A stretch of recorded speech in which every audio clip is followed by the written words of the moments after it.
Hello friends, this is S P Singh and welcome to crack all exams. प्यारे दोस्तों, हम लोग बात करेंगे सीटेट जनवरी 2024 का जो एग्जाम आपका 21 जनवरी को लगा हुआ है। इसमें एसएसटी के आज हम लोग 100 प्रश्न यानी कि सुपर इंपॉर्टेंट 100 क्वेश्चंस को आज हम कवर करने वाले हैं। बहुत इंपॉर्टेंट क्वेश्चन है और ये सभी क्वेश्चंस आपके 2023 में पूछे गए क्वेश्चंस हैं। इससे पहले भी जो प्रीवियस ईयर क्वेश्चन पेपर्स थे उनमें रिपीटेड क्वेश्चंस हैं। एक से बढ़कर के एक क्वेश्चन रहेगा एंड सुपर फास्ट रिवीजन रहेगा, ठीक है। और इसी तरीके से 100 क्वेश्चंस की हमने 2-3 क्लासेस और कराई हैं और भी कराएंगे। उन सभी क्लासेस को यदि आप देख लेते हैं डेफिनेटली आपका पेपर बहुत अच्छा जाने वाला है। तो आइए शुरू करते हैं और फर्स्ट क्वेश्चन आपके सामने है। इससे पहले कहना चाहेंगे यदि आप चैनल पर नए हो तो सब्सक्राइब जरूर कीजिएगा। क्वेश्चन कहता है किस गैस को ग्रीन हाउस गैस कहते हैं। तो ग्रीन हाउस गैसों में कौन कौन सी गैसें आती हैं आपकी? ग्रीन हाउस गैसों में कार्बन डाइऑक्साइड हो गई, नाइट्रस ऑक्साइड है, मीथेन है, क्लोरोफ्लोरोकार्बन है। ये सभी गैसें किसमें आती हैं? ग्रीन हाउस गैसों के अंतर्गत आती हैं, जिसमें हमारी CO2 यानी कार्बन डाइऑक्साइड भी आती है। तो option C is the right one over here. अगला क्वेश्चन आपके सामने क्वेश्चन कहता है निम्न में से कौन सा कथन सही है? देखिए, उष्णकटिबंधीय सदाबहार वन मानसून वन होते हैं, गलत है। उष्णकटिबंधीय सदाबहार वन भूमध्य रेखा एवं कटिबंध के पास पाए जाते हैं, बिल्कुल सही बात है। ऑप्शन बी आपका इसमें राइट हो जाता है। तीसरा भी पढ़ लेते हैं। उष्णकटिबंधीय सदाबहार वनों में पेड़ शुष्क मौसम में अपने पत्ते झाड़ देते हैं, नहीं। उष्णकटिबंधीय सदाबहार वनों में साल, सागौन, नीम के वृक्ष पाए जाते हैं, यह भी ऑप्शन आपका गलत हो जाता है। ऑप्शन बस एक ही सही है, बी। उष्णकटिबंधीय सदाबहार वन भूमध्य रेखा एवं उष्णकटिबंध के पास पाए जाते हैं और इन क्षेत्रों में भारी बारिश भी हुआ करती है। तो option B is the right one in this question. अगला क्वेश्चन कहता है निम्नलिखित गैसों में से कौन सी वायुमंडल का एक बड़ा भाग बनाती है? कौन सी गैस है? देखिए, यहां पे आपको पता होना चाहिए कि किस गैस का कितना परसेंटेज है हमारे एटमॉस्फेयर में। नाइट्रोजन कितनी पाई जाती है हमारे एटमॉस्फेयर में? नाइट्रोजन का परसेंटेज है 78.084% एंड ऑक्सीजन कितनी होती है? ऑक्सीजन का जो परसेंटेज है वो है 20.95 यानी कि 21% हमारी ऑक्सीजन पाई जाती है। तो वायुमंडल में ऑक्सीजन की मात्रा 21% है, नाइट्रोजन की मात्रा 78% है। तो ऑक्सीजन और नाइट्रोजन ये दोनों गैसें मिल करके हमारे वायुमंडल का एक बड़ा भाग बनाती है। कौन कौन? ऑक्सीजन और नाइट्रोजन गैस वायुमंडल का एक बड़ा भाग बनाती हैं। Option D is the right one. इसी तरीके से सुपरफास्ट रिवीजन चलेगा हमारा लगभग 2300 वर्ष पहले। इससे क्या होता है कि जो क्वेश्चंस आपने पढ़ रखे हैं वो आपका रिवीजन हो जाता है और जो नए क्वेश्चंस होते हैं वो आपका क्लियर हो जाते हैं। लगभग 2300 वर्ष पहले तमिल क्षेत्र में बड़े भूस्वामियों को क्या कहते थे? तो बड़े भूस्वामियों को वेलार कहा जाता था। यहाँ पे हा ना होकर के रा होना चाहिए। क्या कहा जाता था? वेलार, VELLALAR, ये नाम दिया गया था तमिल क्षेत्र में बड़े भूस्वामियों को, ठीक है। और उसके बाद संगम युग में क्या था कि साधारण हल चलाने वाले को उझावर कहते थे। किसको? जो साधारण हल चलाने वाले थे उनको उझवार कहा जाता था। UZHAVAR ये नाम होता था जो साधारण हल चलाने वाले हुआ करते थे। जो भूमिहीन मजदूर थे उनको कडेसियार कहा जाता था। जो दास हुआ करते थे उनको आदिमयी कहा जाता था। क्या? आदिमयी कहा जाता था, ठीक है। बात क्लियर हुई? तो यहाँ पे भूस्वामियों को वेलार कहा जाता था। आगे बढ़ते हैं। नेक्स्ट क्वेश्चन कहता है हमें ज्ञात है कि हड़प्पा कालीन लोगों ने हल का प्रयोग किया था क्योंकि पुरातत्वविदों को साक्ष्य मिले हैं डैश के। किसके साक्ष्य मिले हैं? तो इसमें खिलौना हल के साक्ष्य मिले हैं, अ टॉय प्लो के साक्ष्य मिले हैं। Option C is the right one in this question. Tamil महाकाव्य सिलप्पदिकारम की रचना की गई थी। सिलप्पदिकारम की रचना इलांगों द्वारा की गई थी। किसके द्वारा? इलांगों के द्वारा की गई थी, ठीक है। इलांगो क्या है? इलांगो एक चेर राजकुमार, जैन भिक्षु और कवि थे, ठीक है। सिलप्पदिकारम की यदि बात करें, सिलप्पदिकारम 5730 पंक्तियों की एक कविता है और इस महाकाव्य में एक साधारण जोड़ा यानी कि युगल कन्नगी और उसके पति कोवलन की एक दुखद प्रेम कहानी बताई गई है सिलप्पदिकारम में। ओके, तो इसलिए ऑप्शन नंबर जो यहाँ पे बी है वह राइट हो जाता है। वेरी गुड, बहुत अच्छे क्वेश्चंस हैं। निम्नलिखित में से कौन सी क्षेत्रीय भाषा का प्रयोग उपमहाद्वीप के सरकारी अभिलेखों में सबसे पहले हुआ था? तो वह भाषा है मलयालम। मलयालम भाषा का प्रयोग उपमहाद्वीप के सरकारी अभिलेखों में सबसे पहले हुआ था। पहले सूती कपड़ा मिल डैश में स्थापित की गई, कहाँ की गई? तो यदि हम बात करें भारत की, तो भारत में पहली सूती कपड़ा मिल जो थी वो आपकी बम्बई में स्थापना की गई। कहाँ? बम्बई में। कब की गई? तारीख याद रखिए, 7 जुलाई 1854 ईस्वी में। अच्छा, किसके माध्यम से की गई? तो कवास जी डाइवर के माध्यम से, कवास जी डाइवर के माध्यम से स्थापित की गई थी, जिसमें 1856 में, कब? 1856 ईस्वी से उत्पादन प्रारंभ हुआ था। सुनिए ध्यान से, भारत में पहली सूती कपड़ा मिल जो है वो बंबई में 7 जुलाई 1854 ईस्वी को कवासजी डाइवर के द्वारा स्थापित की गई थी, जिसमें 1856 ईस्वी से उत्पादन प्रारंभ हुआ था। Option B is the right one in this question. Next question is 1840 में बॉम्बे में परमहंस मंडली की स्थापना क्यों की गई थी? परमहंस मंडली की जो स्थापना है वह जाति उन्मूलन के लिए की गई थी। जाति व्यवस्था को तोड़ने के लिए परमहंस मंडली की स्थापना की गई थी। यानी कि उन्मूलन का मतलब होता है किसी चीज को जड़ से उखाड़ फेंकना, उसका अंत कर देना। निम्नलिखित को कालानुक्रमिक क्रम में व्यवस्थित करें। इसको आप एक सीक्वेंस में तभी लगा सकते हैं जब आपको याद होगा कि कौन सा आंदोलन किस तारीख में हुआ था। दांडी मार्च कब हुआ भैया? नोट करते चलो। दांडी मार्च आपका 12 मार्च 1930 में हुआ था। भारत छोड़ो आंदोलन कब हुआ? 8 अगस्त, ध्यान दीजिए, 8 अगस्त 1942 को क्या हुआ? भारत छोड़ो आंदोलन। रॉलेट सत्याग्रह कब हुआ? ये आपका 6 अप्रैल 1919 को रॉलेट एक्ट हुआ। खिलाफत आंदोलन नवंबर 1911 को, नवंबर 1919। तो अब इनको एक सीक्वेंस में लगाएंगे। देखिए, इनको आप लिख करके रख लीजिए, तब आप बेहतर को कर पाएंगे। दांडी मार्च 12 मार्च 1930 को, भारत छोड़ो आंदोलन 8 अगस्त 1942, रॉलेट सत्याग्रह 6 अप्रैल 1919, खिलाफत आंदोलन नवंबर 1919। ठीक है, तो यहाँ पे जो ऑप्शन आपका रहेगा सीक्वेंस में जब इसको लगाएंगे तो ऑप्शन ए राइट हो जाएगा। सी डी ए बी, सी जो है वो 1 नंबर पे आएगा, और उसके बाद फिर जो डी है वो 2 नंबर पे आएगा, फिर भारत दांडी मार्च 3 नंबर पे आएगा, भारत छोड़ो आंदोलन सबसे लास्ट में हुआ तो ये आपका किस नंबर पे आएगा? ये आपका 4 नंबर पे आ जाएगा। ठीक है, क्योंकि भारत छोड़ो आंदोलन सबसे आखिर में यानी कि 8 अगस्त 1942 को हुआ था। तो यहाँ पे ऑप्शन ए राइट हो जाता है और हम आगे बढ़ जाते हैं। अगला क्वेश्चन कहता है, भारतीय योजना आयोग की स्थापना किस वर्ष हुई थी? भारतीय योजना आयोग की जो स्थापना है वह 1950 ईस्वी में। एक सेकंड प्लीज, कब हुई थी? 1950 में। भारतीय योजना आयोग की स्थापना 15 मार्च 1950 ईस्वी में की गई थी। Option C is the right one in this question. विविधता में एकता किसके द्वारा रचा गया शब्द है? विविधता में एकता यानी कि जिसको हम यूनिटी इन डाइवर्सिटी कहते हैं, यह शब्द किसने इसकी रचना की? जवाहरलाल नेहरू ने। किसने रचना की? जवाहरलाल नेहरू ने। डैश वे विचार हैं जब हम लोगों को एक छवि में बांध लेते हैं। तो किस प्रकार के ये विचार हैं?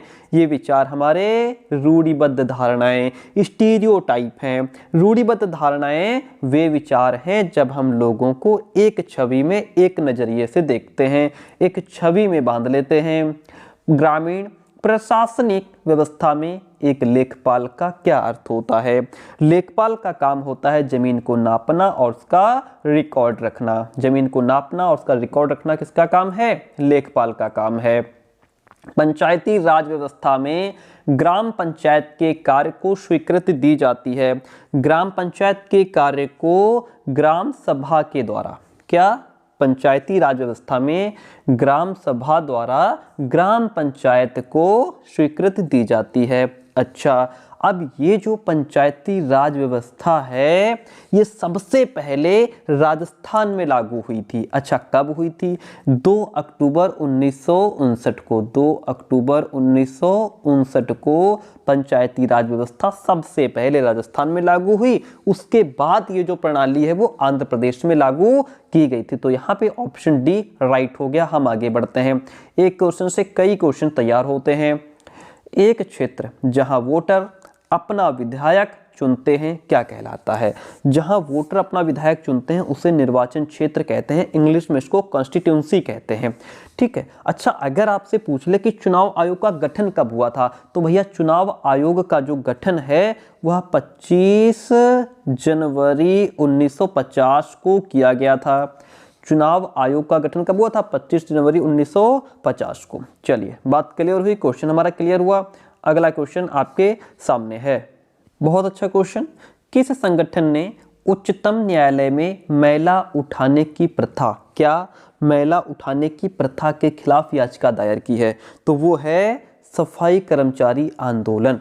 क्या सफाई कर्मचारी आंदोलन ने उच्चतम न्यायालय में सिर पर, अपने खोपड़ी पर मैला उठाने की प्रथा के खिलाफ याचिका दायर की है? Okay, option C is the right one in this question. Indus शब्द को संस्कृत में कहा जाता है। इंडस शब्द को संस्कृत में क्या कहा जाता है? इसको सिंधु कहा जाता है। क्या कहा जाता है? सिंधु कहा जाता है।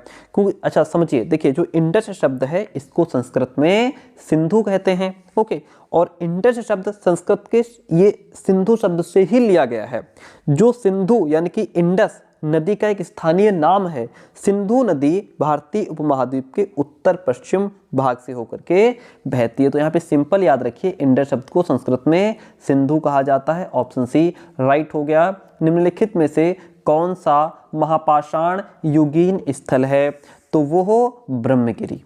क्या ब्रह्मगिरी एक महापाषाण युगीन स्थल है? ओके, महापाषाण काल के लोग पशुपालन और खेती जैसी क्रियाएं किया करते थे। तो ऑप्शन जो आपका है ए वह राइट हो जाता है। नेक्स्ट इज 1720 में ब्रिटिश सरकार ने इंग्लैंड में भारत के छापे गए सूती कपड़े छींट के इस्तेमाल पर पाबंदी लगाने के लिए निम्नलिखित में से कौन सा कानून पारित किया था? तो वह कानून था कैलिको अधिनियम। कौन सा कानून पारित किया? कैलिको अधिनियम। Option B is the right one.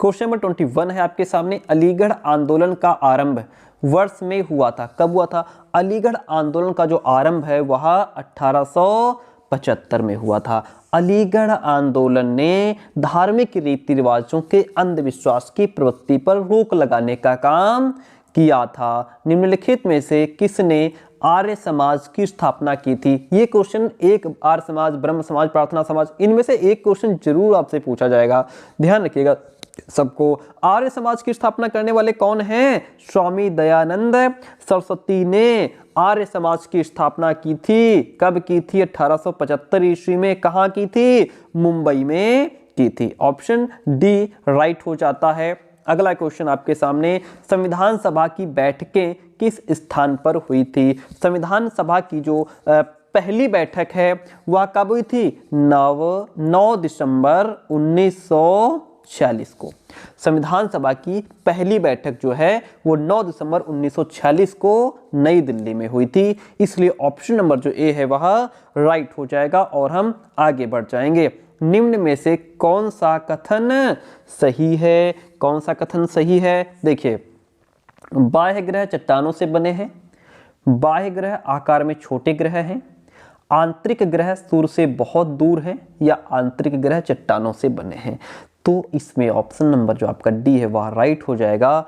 आंतरिक ग्रह चट्टानों से बने हैं। आंतरिक ग्रह के अंतर्गत कौन कौन से ग्रह आते हैं? बुध, शुक्र, पृथ्वी और मंगल। ध्यान रखिएगा, ये जो 4 ग्रह हैं, बुध, शुक्र, पृथ्वी और मंगल, इनको आंतरिक ग्रह कहा जाता है। इनको इनर प्लैनेट्स कहा जाता है। क्यों? क्योंकि ये सूर्य और क्षुद्र ग्रहों के बीच स्थित होते हैं। ठीक है, आंतरिक ग्रह जो होते हैं ये चट्टानों और धातुओं से मिलकर के बने होते हैं। इसलिए यहाँ पे ऑप्शन नंबर डी आपका राइट हो गया। क्वेश्चन नंबर 25 आपके सामने है, समताप मंडल के बारे में निम्न में से कौन सा कथन सही है। देखिए समताप मंडल को इंग्लिश में क्या कहते हैं, स्ट्रेटोस्फीयर कहते हैं। इसके बारे में कौन सा कथन सही है। ओके, यह परत बादलों एवं मौसम संबंधी घटनाओं से लगभग मुक्त होती है, यानी कि इसमें बादल और मौसम संबंधी घटनाएं घटित नहीं होती। बिल्कुल सही बात है, जो मौसम संबंधी बादलों से संबंधित जो भी घटनाएं घटित होती हैं वो क्षोभ मंडल में घटित होती हैं, समताप मंडल में नहीं। इसमें ओजोन की परत होती है, जी हाँ बिल्कुल, समताप मंडल में ओजोन परत पाई जाती है, इसीलिए इसको ओजोन मंडल भी कहा जाता है। तो ऑप्शन इसमें ए और बी दोनों ही राइट हो जाते हैं। तो क्या होगा इसमें, ऑप्शन ए राइट हो जाएगा, जिसमें ए और बी दोनों ही सही है। आगे बढ़ते हैं, नेक्स्ट क्वेश्चन की बात करते हैं। लद्दाख में किस धर्म के लोग तिब्बत का मौखिक संग्रह ग्रंथ जो केसर सागा है उसको गाते हैं और फिर उस पर नाटक भी खेलते हैं। तो वो क्या है, वह मुसलमान और बुद्ध। लद्दाख में मुसलमान और बौद्ध धर्म के लोग, किस धर्म के, मुसलमान और बौद्ध धर्म के जो लोग हैं वो तिब्बत का जो मौखिक संग्रह ग्रंथ है जिसका नाम है केसर सागा उसको गाते हैं, मुसलमान और बौद्ध, और फिर उस पर नाटक भी खेलते हैं। अच्छा, लद्दाख का दूसरा नाम आपको पता है, लद्दाख का दूसरा नाम क्या है, इसको छोटा तिब्बत भी कहते हैं। किसको, लद्दाख को छोटा तिब्बत भी कहा जाता है। बहुत अच्छा क्वेश्चन, और क्वेश्चन हमारा क्लियर हुआ। प्राचीन तमिलनाडु में डैश की बस्तियों को उर कहते थे। किसकी बस्तियों को उर कहते थे, तो भैया इसमें खेतीहरों यानी किसानों, जिनको हम पीजेंट्स कहते हैं, क्या कहते हैं, पीजेंट्स। ये जो है प्राचीन तमिलनाडु में खेतीहरों या फिर किसानों की जो बस्तियां हुआ करती थी उनको उर कहते थे। उर जो है ये राज्य की सबसे छोटी इकाई हुआ करती थी। Option C is the right one over here. Question 28, Bharat में आम चुनावों में इलेक्ट्रॉनिक वोटिंग मशीन जिसको आजकल ईवीएम कहते हैं, कितना फेमस है ईवीएम, है ना। ईवीएम का प्रयोग सर्वप्रथम कब हुआ था, 1999 में। कब, ईवीएम का सबसे पहले जो प्रयोग है वह 1999 में हुआ था। Option D is the right one. कई जिलों के विभिन्न तालुकों में भूमि के मामलों का निपटारा डैश द्वारा किया जाता है। भूमि के मामलों का निपटारा जो है वो कौन करता है, तहसीलदार करता है। कौन, तहसीलदार करता है। Option B is the right one. Simple question था। कौन सा आंदोलन संयुक्त राज्य अमेरिका में अफ्रीकी अमेरिकन लोगों के लिए समान अधिकारों की मांग कर रहा था। कौन सा आंदोलन था, वह था नागरिक अधिकार आंदोलन, जिसको हम सिविल राइट्स मूवमेंट भी कहते हैं। और यह जो आंदोलन है वह 1954 से लेकर के 1954 से 1968 के बीच शुरू हुआ था। इस आंदोलन का प्रमुख उद्देश्य नस्लीय भेदभाव को गैर कानूनी घोषित करना और दक्षिणी देशों में मतदान अधिकार को पुनः स्थापित करना था। ठीक है, तो ऑप्शन नंबर जो बी है वह राइट हो जाएगा। हम नेक्स्ट क्वेश्चन पे चलेंगे। भारतीय संविधान के अनुसार राज्य और धर्म के बीच क्या संबंध है। वेरी गुड, बहुत अच्छा क्वेश्चन है। राज्य और धर्म के बीच जो संबंध है वह है, उनके बीच एक सैद्धांतिक फासला है। किसका फासला है, भारतीय संविधान के अनुसार राज्य और धर्म के बीच में एक सैद्धांतिक फासला है। ऑप्शन बी राइट हो गया। उड़ीसा के कालाहांडी जिले में स्थित न्यामगिरी पहाड़ी निम्नलिखित में से कौन सी जनजाति का इलाका है। उड़ीसा के कालाहांडी जिले में स्थित न्यामगिरी पहाड़ी जो है वह डोंगरिया कोंड जनजाति का इलाका है। किस जनजाति का इलाका है, डोंगरिया कोंड जनजाति का इलाका है। बात कहाँ की हो रही है, उड़ीसा के कालाहांडी जिले की बात हो रही है। इस जिले में जो स्थित न्यामगिरी पहाड़ी है उसमें डोंगरिया कोंड जनजाति का वो इलाका है। ऑप्शन डी राइट हो गया। निम्नलिखित में से कौन सा दिल्ली सल्तनत का भाग नहीं है, मंगोल। क्या, मंगोल। ठीक है, इसको इंग्लिश में लिखते हैं MONGOLS, मंगोल्स। ठीक है, तो मंगोल जो है ये दिल्ली सल्तनत का भाग नहीं था, जबकि राजपूत वंश, प्रारंभिक तुर्की शासक, सैयद वंश, ये दिल्ली सल्तनत के भाग थे। मंगोल क्या है, मंगोल जो है ये मध्य एशिया और पूर्वी एशिया में रहने वाली एक जाति है। क्या है? एक जाति है। परमहंस मंडली वाला जो क्वेश्चन है पहले भी हम पढ़ चुके हैं। परमहंस मंडली का जो गठन है वो डैश के उन्मूलन के लिए हुआ था। परमहंस मंडली का जो गठन है वो जाति व्यवस्था के उन्मूलन के लिए हुआ था, जाति प्रथा को खत्म करने के लिए हुआ था, जाति व्यवस्था का अंत करने के लिए इसका उन्मूलन हुआ था।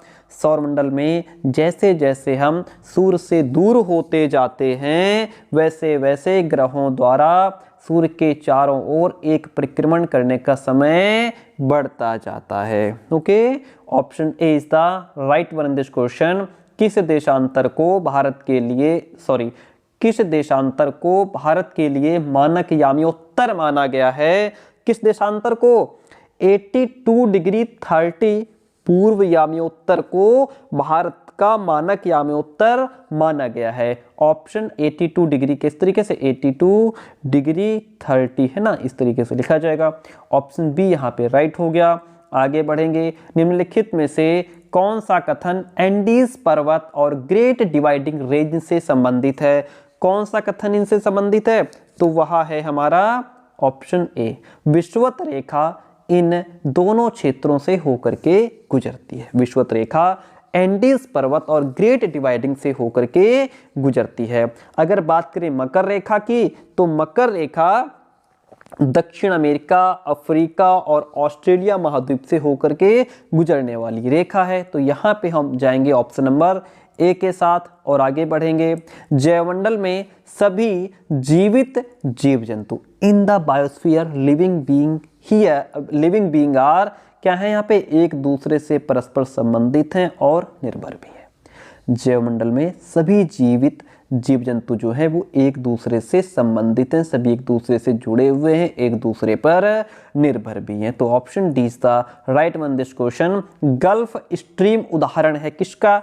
गल्फ स्ट्रीम जो है वह अटलांटिक महासागरीय जल प्रवाह का उदाहरण है। गल्फ स्ट्रीम एक गर्म महासागरीय जल प्रवाह का उदाहरण है। गल्फ स्ट्रीम उत्तरी अटलांटिक महासागर में एक प्रमुख गर्म जल की धारा है। Option C is the right one. Question number 40 आपके सामने है और इसी तरीके से क्वेश्चंस आपको मिलते रहेंगे। क्लास पसंद आती है तो कमेंट जरूर कीजिएगा, दोस्तों तक शेयर कीजिएगा।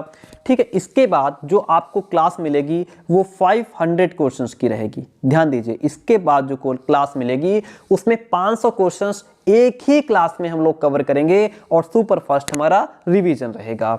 तो उसके लिए फटाफट चैनल सब्सक्राइब कर लीजिए, नहीं तो 500 क्वेश्चन की क्लास आपसे छूट सकती है। ऋतु प्रवास हेतु लोग अक्सर रहते थे। कहाँ रहते थे? ये अस्थायी बस्तियों में रहते थे, जिसको टेम्पोररी सेटलमेंट्स कहते हैं, जिसमें व्यक्ति कुछ समय के लिए रहता है। लोगों के मौसमी आवागमन को ऋतु प्रवास कहते हैं। जिस तरीके का मौसम उस तरीके की जगह पर लोग चले जाते हैं, जिसको क्या कहते हैं? ऋतु प्रवास कहा जाता है। कुछ समय के लिए जिसमें व्यक्ति अपना घर बनाता है। क्वेश्चन लिखा है, अगर किसी शैल में तांबा मौजूद है तो उस शैल का रंग क्या होगा? उस शैल का जो रंग है वह ब्लू हो जाएगा। क्या हो जाएगा?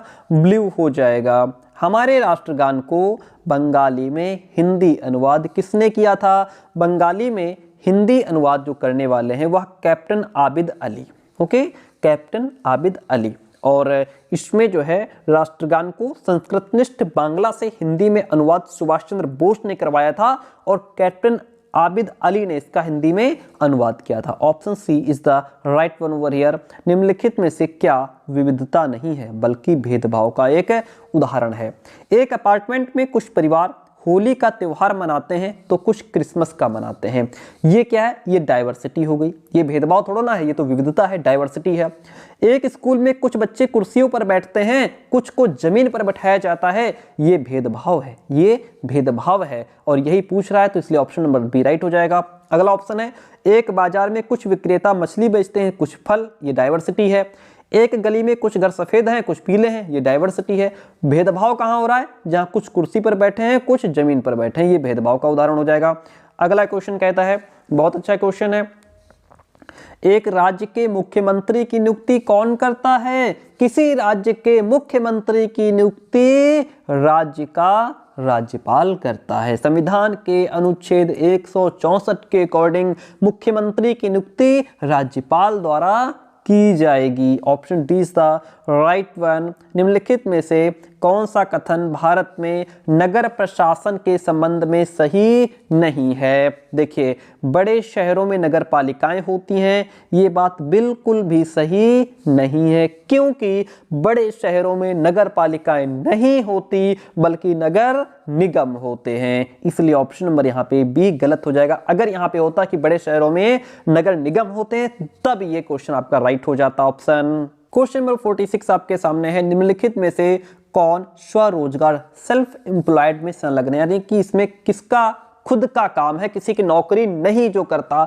जो किसी की नौकरी नहीं कर रहा है, अपना खुद का काम कर रहा है, वो सेल्फ एम्प्लॉयड है, जो अपने लिए खुद काम तैयार करता है। जैसे एक कपड़े के कारखाने में काम करने वाला श्रमिक, ये तो इसका खुद का रोजगार थोड़ा ना है, ये तो श्रमिक है, मजदूर है। एक सौंदर्य प्रसाधन ब्रांड की विक्रेता, इसका खुद का काम नहीं है। रिक्शा चलाने वाले का खुद का काम है, उसका स्वरोजगार है, ठीक है।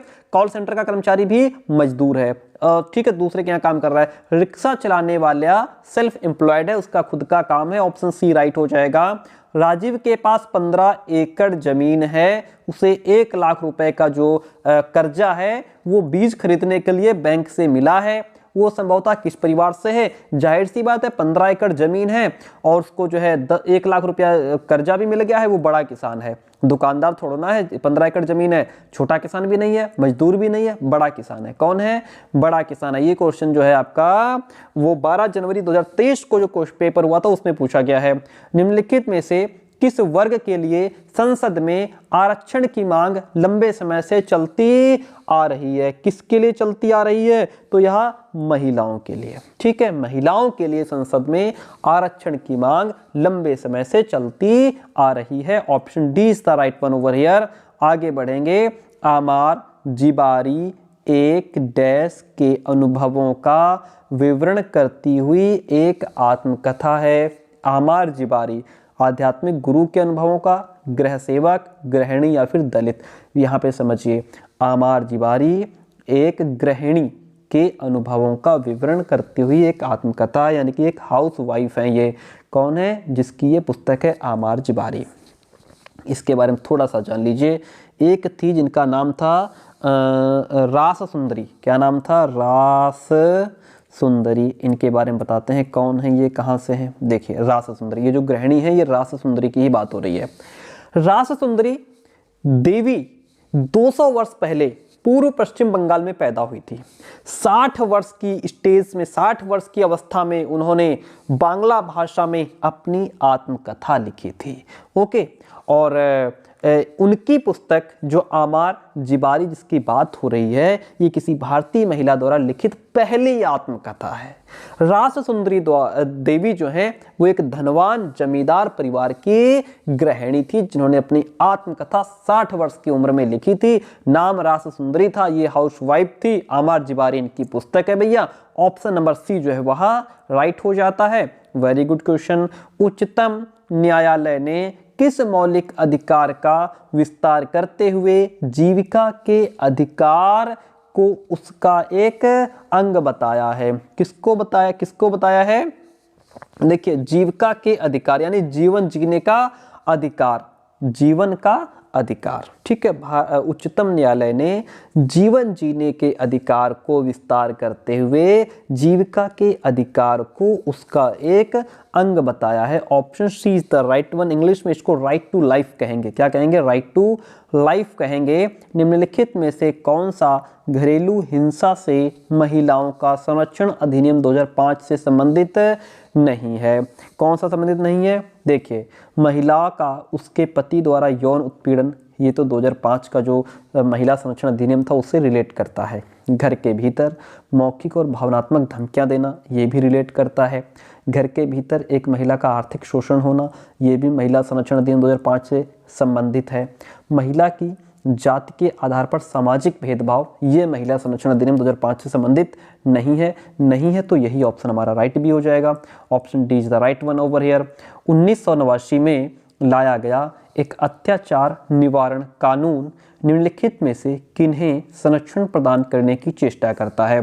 किन्हें संरक्षण प्रदान करने की चेष्टा करता है? अनुसूचित जाति एवं अनुसूचित जनजाति अत्याचार निवारण कानून संरक्षण प्रदान करता है। किन्हें? अनुसूचित जातियों और जनजातियों को। ओके, ऑप्शन नंबर जो डी है वह राइट हो जाएगा। मध्याह्न भोजन योजना ने स्कूलों में डैश पूर्वाग्रहों को कम करने में सहायता प्रदान की है। किस प्रकार के पूर्वाग्रहों को? तो मध्याह्न भोजन योजना ने जो जातीय पूर्वाग्रह हैं इसको कम करने में सहायता प्रदान की है, क्योंकि मध्याह्न भोजन योजना में अलग अलग धर्म, अलग अलग जाति समुदाय के लोग आकर के बालक बैठ करके एक साथ खाना खाते हैं, तो वहाँ पे कोई ये नहीं देखता ये किस जाति का है, ये ऊंची जाति का है, ये नीची जाति का है। वहाँ पे सब एक समान होते हैं। तो वहाँ पे जो जातीय व्यवस्था है उसका खत्म होता है, वो उसका अंत होता है। तो यहाँ पे जो जातीय पूर्वाग्रह है वो समाप्त होता है, जिसको इंग्लिश में कास्ट कहते हैं। क्वेश्चन कहता है शूरवीरों एवं वीरांगनाओं के बारे में भव्य एवं लंबी रचनाएं हैं तथा इनमें देवताओं से संबंधित कहानियां, कथाएं भी सम्मिलित हैं। वह महाकाव्य है। क्या होगा? वह महाकाव्य हो जाएगा। नेक्स्ट है, अगर वेद समाज ने रूढ़िवादी हिंदुत्व के अंधविश्वासों की सख्त निंदा की तो प्रार्थना समाज ने जातीय बंधनों के उन्मूलन के लिए प्रयास किया। किसके लिए? जातीय बंधनों के उन्मूलन के लिए प्रयास किया है। अगला क्वेश्चन, निम्न में से कौन से अंटार्कटिक में भारत के सब स्टेशन हैं? कौन से अंटार्कटिक में? तो मैत्री, दक्षिण गंगोत्री, भारतीय अंटार्कटिक में भारत के सब स्टेशन हैं। यहाँ पे जो ऑप्शन आपका ए बी सी तीनों राइट हैं, तो ऑप्शन सी राइट हो जाएगा, यानी कि ए बी सी। अब यहाँ पे समझिए, ये जो दक्षिण गंगोत्री है ये पहला सब स्टेशन है, जो मैत्री है ये दूसरा सब स्टेशन है जो कि 1989 में बना था, और जो भारती है ये तीसरा सब स्टेशन है जो कि 2012 में बना था। तो इस तरीके से ये तीन जो हैं अंटार्कटिक में भारत के सब स्टेशन है। ठीक है, तो ऑप्शन यहाँ पे जो ए बी सी तीनों ही राइट हो जाते हैं। कर्क रेखा, विषुवत रेखा और मकर रेखा निम्नलिखित में से किन महाद्वीप से नहीं गुजरती हैं? कर्क रेखा, विषुवत रेखा और मकर रेखा ये यूरोप और अंटार्कटिका महाद्वीपों से नहीं गुजरती हैं। बाकी आपका जो है जितने भी महाद्वीप हैं उनसे होकर के गुजरती हैं। ऑप्शन सी, यूरोप और अंटार्कटिका से होकर के नहीं गुजरती हैं। पश्चिमी घाट में किस तरह की वनस्पति पाई जाती है? तो पश्चिमी घाट में पश्चिमी ढालों पर उष्णकटिबंधीय वर्षावन तथा पूर्वी ढालों पर कटीली झाड़ियों के रूप में यह वनस्पति पाई जाती है। ऑप्शन ए यहाँ भी आपका राइट हो जाएगा। सहारा मरुस्थल के गुफा चित्रों में नदियों और विभिन्न प्रकार के जानवरों को दिखाया गया है। ये दर्शाता है कि सहारा के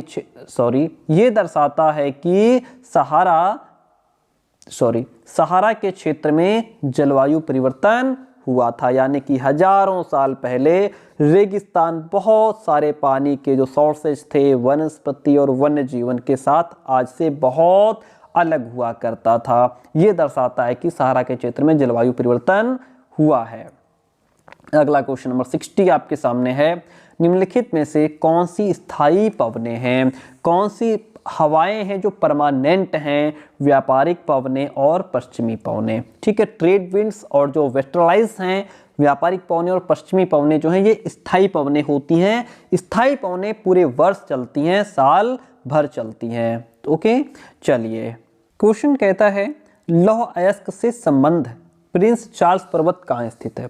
लौह अयस्क से संबद्ध जो प्रिंस चार्ल्स पर्वत है वह अंटार्कटिका में स्थित है। कहाँ स्थित है? अंटार्कटिका में स्थित है। निम्नलिखित में से कौन सी रोपण कृषि विश्व के उष्णकटिबंधीय प्रदेशों में पाई जाती है? कौन सी रोपण कृषि? तो एक तो मलेशिया में रबड़, ये जो रोपण कृषि है वो विश्व के उष्णकटिबंधीय प्रदेशों में पाई जाती है। ब्राजील में कॉफी पाई जाती है, भारत में चाय।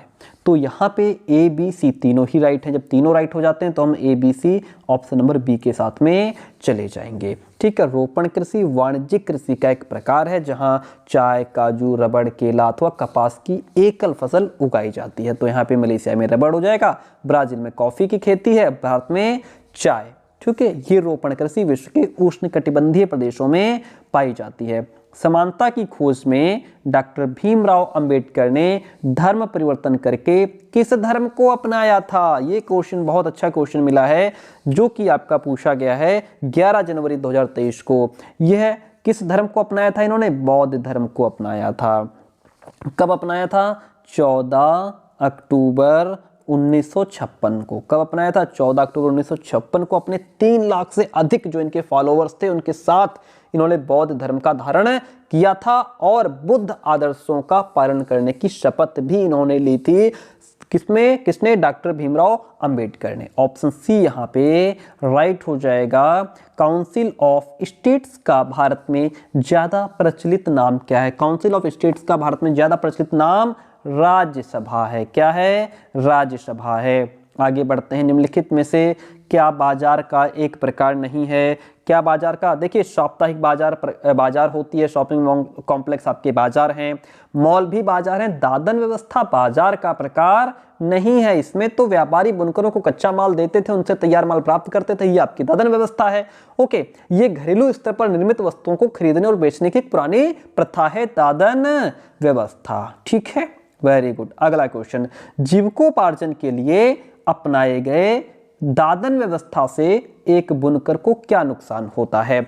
उसको नुकसान ये होता है कि जो बुनकर है, बाजार में कपड़े के मूल्य पर बुनकर का कोई नियंत्रण नहीं होता और सारा मुनाफा व्यापारी को हो जाता है, क्योंकि बुनकर ने तो तैयार माल करके व्यापारी को बेच दिया। मान लीजिए उसने कोई कपड़ा तैयार करके 200 रुपए में बेचा, अब वो मार्केट में जाकर के व्यापारी उसको 2000 में बेचता है, 5000 में बेचता है, कितने में बेचता है वो डिपेंड करता है व्यापारी पर। तो उसका सारा मुनाफा किसको मिल गया? व्यापारी को। यहाँ पे बुनकर को तो एक फिक्स जो उसने ले लिया वो ले लिया। तो इस चीज का जो कपड़े का मूल्य बाजार में जाकर के क्या होगा, इस पर बुनकर का कोई नियंत्रण नहीं होता और सारा मुनाफा व्यापारी का हो जाता है। ये ऑप्शन यहाँ पे आपका राइट हो गया। हम आगे बढ़ते हैं। Question number 67। क्वेश्चन कहता है आंगनवाड़ी क्या है? आंगनवाड़ी एक बाल गृह है। आंगनवाड़ी जो है वो चाइल्ड केयर सेंटर है। क्या है? चाइल्ड केयर सेंटर, एक बाल ग्रह है। 68 number question in front of you, screen पर देखिए। निम्नलिखित कथनों में से कौन सा उपनिषद के संदर्भ में सही है? उपनिषद का अर्थ क्या होता है? सिंपल, आप सबको पता होगा। उपनिषद का शाब्दिक अर्थ होता है गुरु के समीप बैठना। उपनिषद का अर्थ क्या होता है? गुरु के समीप बैठना। इस तरीके से जो हम रिवीजन कराते हैं इसमें आपका टाइम वेस्ट नहीं होता और फटाफट से सारा रिवीजन भी हो जाता है ना। चलिए अगला क्वेश्चन देखिए, 69 नंबर है। निम्नलिखित में से कौन सा कथन नयनारों और अलवारों के विषय में सही नहीं है? पहले तो ये समझिए नयनार क्या है। नयनार जो हैं ये जो शिव भक्त हुआ करते थे, जो हमारा प्रारंभिक भक्ति आंदोलन था लगभग 6ठी शताब्दी में, उस समय की बात है। नयनार जो यानी कि शिव भक्त को नयनार कहा जाता था, विष्णु भक्त को अलवार कहा जाता था। तो यहाँ पे ये नयनार कौन है? नयनार शिव भक्त हैं, भगवान शिव के भक्त। अलवार भगवान विष्णु के भक्त। इनके बारे में कौन सी बात सही नहीं है? इनके बारे में आपकी वे संगीत का विरोध करते थे, ये बात बिल्कुल गलत है। क्योंकि नयनारों और अलवारों के जो संत हुआ करते थे वो संगीत का विरोध नहीं करते थे, बल्कि वे एक स्थान से दूसरे स्थान पर जो भ्रमण करते हुए जाते थे, तमिल में अपने इष्ट, जो भी उनके चाहे इष्ट, उनके चाहे विष्णु हो चाहे शिव हो, अपने इष्ट की स्तुति में भजन संगीत किया करते थे, है ना। तो संगीत का विरोध नहीं करते थे। ऑप्शन डी यहाँ पे राइट हो जाएगा। Very good. अगला क्वेश्चन कहता है किसने स्त्री पुरुष तुलना किताब लिखी है? स्त्री पुरुष तुलना जो किताब है वह ताराबाई शिंदे ने लिखी है। ताराबाई शिंदे ने लिखी है। ठीक है। रमाबाई की पुस्तक का नाम क्या है? स्त्री धर्म नीति। क्या है? स्त्री धर्म नीति। और रामसुंदरी देवी जो हैं, इनकी किताब का नाम आमेर जीबोन है। क्या है? आमेर जीबोन। ठीक है। और ये जो बेगम रुकैया सखावत हुसैन है, इनकी किताब का नाम सुल्ताना का स्वप्न। क्या? सुल्ताना का स्वप्न। ये जो इंपॉर्टेंट किताबें हैं जो आपकी पूछी जाती हैं एसएसटी में, इनकी वीडियो अलग से आपको दे दूंगा। ठीक है। चलिए आगे बढ़ते हैं। सुल्ताना का स्वप्न नामक किताब की लेखिका कौन है? अभी जस्ट आपको बताया, रुकैया सखावत हुसैन की पुस्तक का नाम सुल्ताना का स्वप्न है। इस्मात चगुताई की किताब का नाम क्या है भैया? दिल की दुनिया। क्या नाम है? दिल की दुनिया। वेरी गुड, बहुत अच्छे क्वेश्चंस का कलेक्शन है। क्वेश्चन नंबर 72 कहता है विश्व के मुख्य प्राकृतिक क्षेत्रों के विभाजन में निम्न में से कौन से मुख्य मानक हैं? देखिए, विश्व के मुख्य प्राकृतिक क्षेत्रों के विभाजन में तापमान, वर्षण एवं वनस्पति की अहम भूमिका होती है और विभिन्न भू आकृतियों के अकॉर्डिंग वनस्पतियों में भी भिन्नता पाई जाती है। तो यहाँ पे मुख्य मानक कौन है? तापमान, वर्षण और वनस्पति। ठीक है, जिसको हम इंग्लिश में टेम्परेचर, रेनफॉल एंड वेजिटेशन कहेंगे। ऑप्शन सी राइट हो जाता है। हम बढ़ते हैं नेक्स्ट क्वेश्चन की तरफ। उच्च दाब संबंधित है, high pressure is associated with स्पष्ट एवं स्वच्छ धूप भरे आकाश से संबंधित है। ऑप्शन सी यहाँ भी राइट हो जाता है। निम्न में से किन राज्यों का तट अरब सागर पर है? किन राज्यों का तट अरब सागर पर है? तो भैया कर्नाटक और केरल जो राज्य हैं इनका तट अरब सागर पर है। कर्नाटक और केरल अरब सागर के तट पर स्थित हैं। अच्छा, अगर आपसे पूछ ले कि भारत का सर्वाधिक तटीय सीमा की लंबाई वाला राज्य कौन सा है, तो भारत का जो सर्वाधिक तटीय सीमा की लंबाई वाला राज्य है प्यारे दोस्तों, उस राज्य का नाम गुजरात हो जाता है। क्या नाम है उसका? गुजरात है। बीज की फसल उगाना एक महत्वपूर्ण कृषिगत मृदा गतिविधि मानी जाती है। क्यों मानी जाती है? क्योंकि ये वर्षा दोहन से सुरक्षित रखती है। किससे सुरक्षित रखती है? वर्षा दोहन से। ठीक है, बीज की फसल उगाना एक महत्वपूर्ण कृषिगत मृदा है। ये गतिविधि किसानों को साल भर कमाने का मौका देती है, इसलिए ऑप्शन नंबर जो सी है वह राइट हो जाएगा। ओके, आगे बात करते हैं। निम्नलिखित में से किस राज्य में एक विशिष्ट जाल चीनावला मछली पकड़ने के लिए प्रयुक्त होता है? वह केरल। किस राज्य में? केरल राज्य में। बात क्लियर हुई। देखिए, विद्यालय में लड़के और लड़कियों को कुछ विषयों में चुनाव करना पड़ता है, इसलिए नहीं कि उनका उन विषयों के प्रति रुझान नहीं है, बल्कि इसलिए कि वे विशिष्ट जेंडर के हैं। जैसे लड़कियां होम साइंस ही पढ़नी है ना, लड़के मैथ्स ही पढ़ेंगे या साइंस ही पढ़ेंगे, लड़कियां साइंस नहीं पढ़ सकती, उनके लिए जो है कि होम साइंस ही है। तो इस तरीके से जो उनको सब्जेक्ट चुनना पड़ता है, इसको रूढ़िवादिता कहते हैं, इसको स्टीरियोटाइपिंग कहते हैं। क्या कहेंगे? इसको स्टीरियोटाइपिंग कहेंगे। डैश का अर्थ है कि नागरिकों पर जैसा वे सोचते हैं, कैसे वे अभिव्यक्त करना चाहते हैं, जैसे वो सोचते हैं उसको कैसे प्रकट करेंगे, उनके विचार, और जैसे वे अपने विचारों को कार्यों में बदलना चाहते हैं, उस पर कोई भी अव्यावहारिक प्रतिबंध नहीं है। ये किसका अर्थ है? ये स्वतंत्रता का अर्थ है। ठीक है, स्वतंत्रता का अर्थ है कि नागरिकों पर जैसा वे सोचते हैं, कैसे उसको वे प्रकट करते हैं, उनके विचार, और जैसे वे अपने विचारों को कार्यों में बदलना चाहते हैं, अपने विचारों को व्यवहारिक रूप में लाना चाहते हैं, उस पर कोई भी अव्यवहारिक प्रतिबंध नहीं है। डियर फ्रेंड, भारतीय संविधान के भाग 3 में, भारतीय संविधान के भाग 3 के तहत अनुच्छेद 19 से लेकर के 22 तक स्वतंत्रता का अधिकार प्रदान किया गया है। बात क्लियर हुई। आगे बढ़ते हैं। भेदभाव के विरुद्ध लड़ने और सामाजिक न्याय मांगने के लिए महिलाओं के आंदोलन में विभिन्न रणनीतियां प्रयुक्त की गई। निम्नलिखित में से क्या एक रणनीति नहीं है? क्या एक रणनीति नहीं है? वो है बहिष्कृत करना, यानी कि जिसको हम ऑस्ट्रेसिसेशन कहते हैं। ठीक है, बहिष्कृत करना एक रणनीति नहीं है, जबकि अभियान, एकजुटता, विरोध करना, ये न्याय मांगने के लिए एक रणनीति है। ठीक है, ऑप्शन यहाँ पे जो बी है वह राइट हो जाता है। निम्नलिखित भूगोल की धारा स्थान एवं समय के परे समाज में विद्यमान संरचनाओं को समझने एवं चुनौती देने का प्रयास करती है। कौन सा भूगोल? वो है आपका क्रिटिकल ज्योग्राफी, आलोचनात्मक भूगोल। आलोचनात्मक भूगोल आलोचनात्मक सामाजिक विज्ञान का ही एक रूप है। ऑप्शन ए राइट हो जाता है, जिसको हम क्रिटिकल ज्योग्राफी भी कहते हैं। क्वेश्चन नंबर 81 देखिए, कहता है राजनीतिक एवं सामाजिक जीवन में जटिल मुद्दों का अर्थ निकालना श्रेष्ठ रूप से डैश के माध्यम से किया जा सकता है। किसके माध्यम से किया जा सकता है?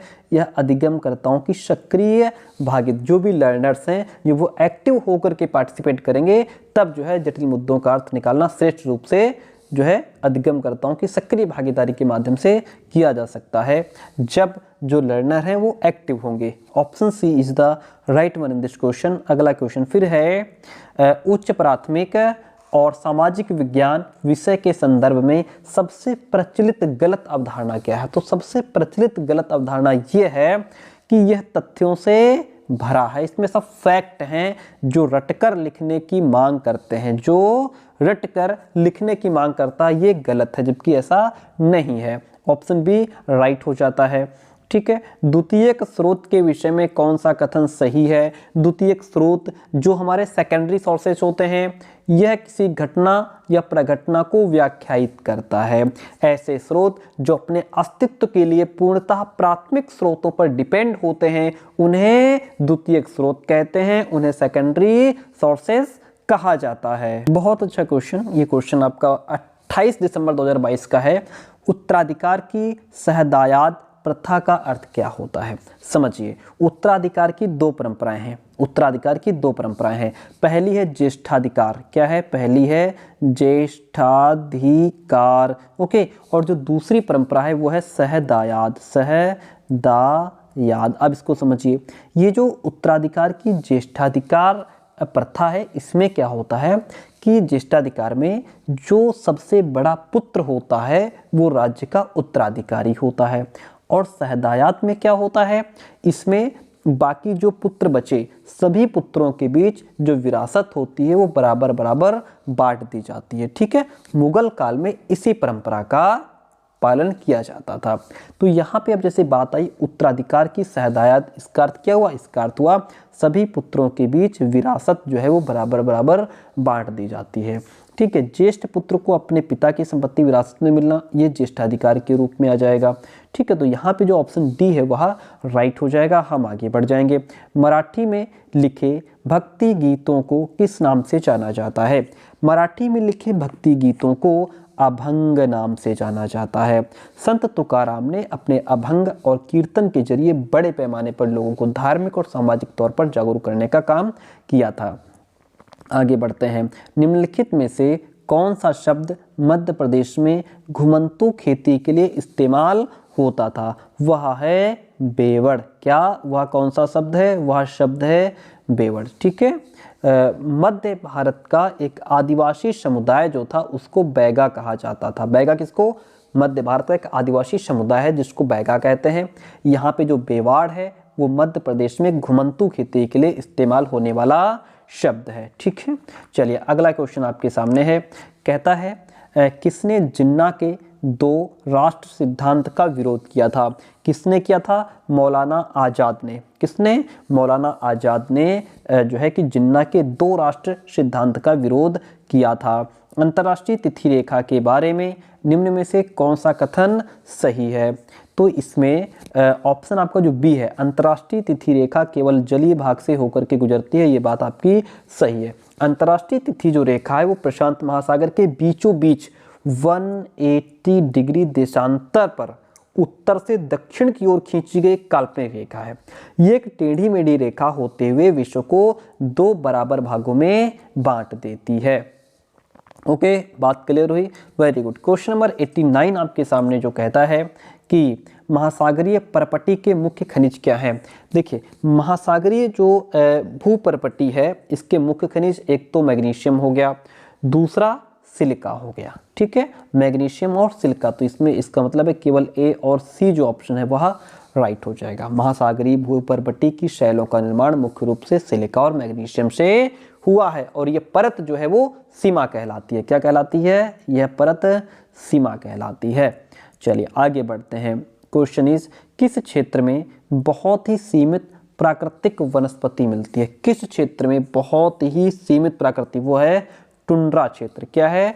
टुंड्रा क्षेत्र। ठीक है, देखिए विशाल आर्कटिक सागर से लगने वाले निचले भूभाग टुंड्रा प्रदेश कहलाते हैं। यहाँ शीत ऋतु अत्यंत लंबी और ठंडी होती है। ठीक है, चलिए, और इस प्रदेश को ठंडा रेगिस्तान भी कहा जाता है। क्वेश्चन 91 आपके सामने है, पवन के निक्षेपण को क्या कहा जाता है? देखिए, पवन के निक्षेपण को लोएस कहते हैं। क्या कहते हैं? पवन के निक्षेपण को लोएस। पवन द्वारा उड़ाई गई धूल के निक्षेप से निर्मित जमाव को लोएस कहा जाता है। ऑप्शन ए यहाँ राइट हो गया।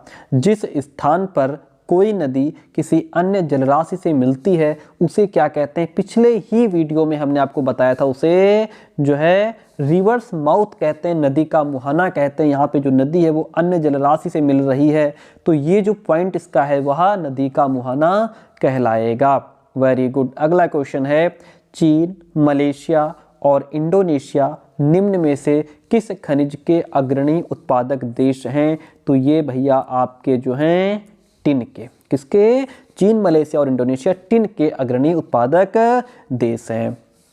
चीन, ऑस्ट्रेलिया और अमेरिका जो है ये सीसा के प्रमुख उत्पादक देश हैं। वहीं पर जो आपका चीन, पेरू और ऑस्ट्रेलिया ये जस्ता के अग्रणी उत्पादक माने जाते हैं।